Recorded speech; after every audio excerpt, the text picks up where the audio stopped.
The original Industrial Revolution was driven by the discovery that you could use steam engines to do all kinds of interesting things. That was followed by additional revolutions for electricity and computers and communications technology. We're now in the early stages of the fourth industrial revolution, which is bringing together digital, physical, and biological systems.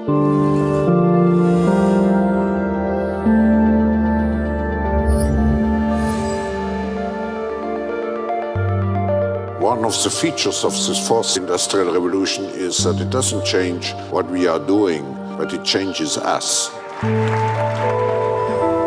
We need a different economic model that will allow us to meet the basic needs of every human on the planet, and that will be focused not on growth per se, but on maximizing human well-being. We have energy technologies that can power our civilization, but how do we get it and implement it at the scale we need at a price that people around the world can afford? If we're able to do something to transform cities, to make them more efficient, then the impact can be huge. We can use asset tracking, we can use IT, we can use 3D printing to decouple growth from the resource constraints we have. The question of adding quality to quantity, it's really about a diverse, safe, healthy, and just world with clean air, clean water, clean energy.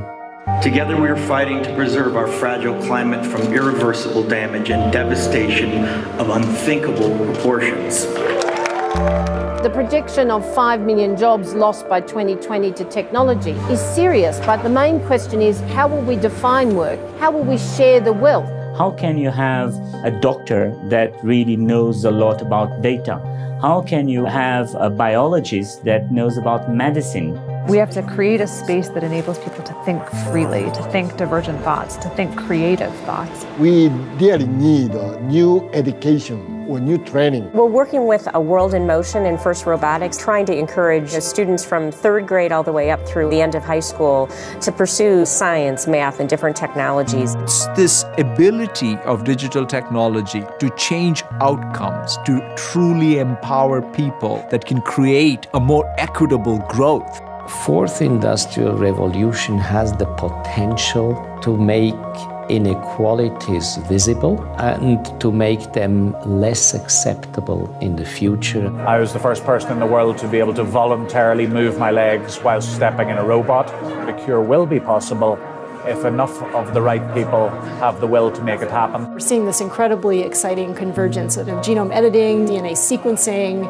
Governments have a very important role to play in enabling the safe and effective use of technologies. We need to take responsibility at every level of society to adapt to these technological challenges, which are redefining what it means to be completely embedded in this world.